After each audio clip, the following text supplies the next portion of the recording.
लखनऊ में UP ATS के जरिए आतंकवाद के आरोप में गिरफ्तार किए गए मिनहाज और मुशीरुद्दीन को लेकर जमीयत उलमाए हिंद के सदर मौलाना अरशद मदनी का बड़ा बयान सामने आया है। जमीयत उलमाए हिंद के सदर मौलाना अरशद मदनी ने कहा है कि जमीयत केस लड़ेगी इन दोनों लोगों का और अदालत जाएगी इस पूरे मामले में।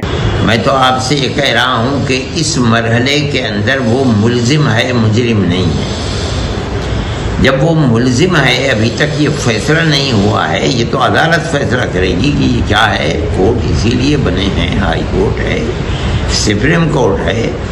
इसलिए उस वक्त तक हम इस बात को नहीं मानते हैं कि उसकी हेल्प न की जाए। जब जमीयत उलमाए हिंद के सदर मौलाना अरशद मदनी से एक पत्रकार ने यह सवाल किया कि आप ये दो आतंकवादी जो गिरफ्तार हुए हैं इस पर क्या कहना चाहते हैं, तो देखिए मौलाना अरशद मदनी ने क्या जवाब दिया।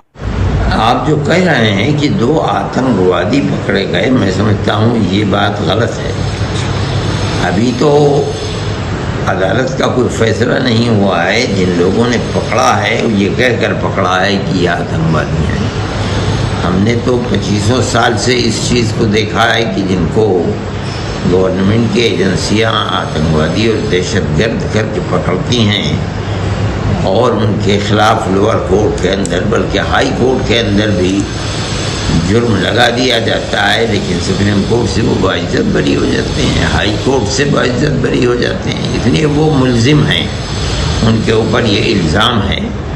हमारा मानना जमीयत उलमा का ये है कि अगर किसी के ऊपर जुर्म साबित हो जाता है हमें उससे कुछ लेना देना नहीं है। मौलाना अरशद मदनी का कहना है कि लगातार हमने 25 सालों से तकरीबन ये देखा है कि ऐसी एजेंसियां, सरकारी एजेंसियां जिस तरह से लोगों को गिरफ्तार करती हैं और आरोप लगाती हैं, उनको पूरी तरह से आतंकवादी घोषित कर देती हैं, लेकिन जब अदालत का दरवाजा खटखटाया जाता है और वहां से जो फैसला आता है उसमें वो तमाम लोग बाइज्जत बरी होते हैं और बेगुनाह साबित होते हैं। तो ऐसे में ये सवाल बिल्कुल गलत है कि आतंकवादी गिरफ्तार किए गए हैं। मौलाना अरशद मदनी ने इस बात पर खासा जोर देते हुए कहा कि पहले से किसी को यह हक नहीं है कि वो किसी गिरफ्तार होने वाले को आतंकवादी कह दे। तो आपके पास हेल्प के लिए आए? हाय, हमसे उन्होंने कहा, हमसे भी कहा, तो हम उसमें कुछ नहीं करते। जो हमारी यूनिट है महाराष्ट्र की, वो करते। हमने उनसे कहा कि आप उनसे मिलिए, बात कीजिए, टेलीफोन पर बात कीजिए। वो अगर मुतमईन हो जाएंगे तो आपके केस पे बढ़ेंगे। तो क्या वो यहाँ के विद्यार्थी भी रहे हैं दारुल उलूम के? कौन? जो लोग पकड़े या नहीं, कोई और संबंध है उनसे? इनमें जो उनके साथ पकड़े गए थे उमर साहब के साथ, उनमें जो एक थे जहांगीर, वो दारुल उलूम के पड़े हुए। तो जमीयत उलमाए हिंद किस तरह से उनकी मदद करेगी, क्या पूरा? हम केस लड़ते हैं। मतलब ये है कि हम लोगों की केस लड़ते हैं, वकील का खर्चा। इसलिए कि आमतौर पर लोग ऐसे होते हैं कि जो बेचारे अपने मुकदमे को चला नहीं। इसका मतलब आपकी नज़रों में वो निर्दोष है? अभी तक सबके नज़रों में वो निर्दोष। जब तक वो मुल्जिम है उनको आप कैसे दोषी कह देंगे?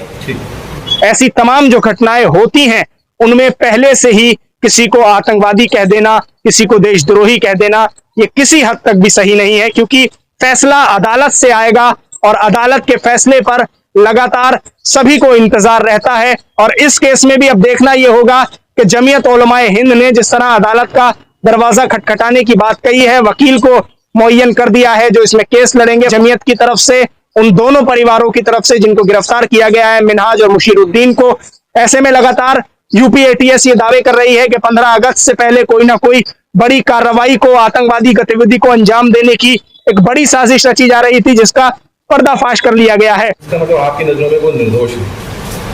अभी तक सबके नजरों में वो निर्दोष। जब तक वो मुल्जिम है उनको आप कैसे दोषी कह देंगे? ठीक, शुक्रिया। लेकिन मौलाना अरशद मदनी का कहना है कि पहले से नहीं कहा जा सकता कि वो आतंकवादी हैं।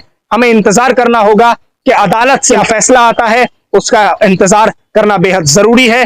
दिल्ली से INN चैनल के लिए साहिल नकवी।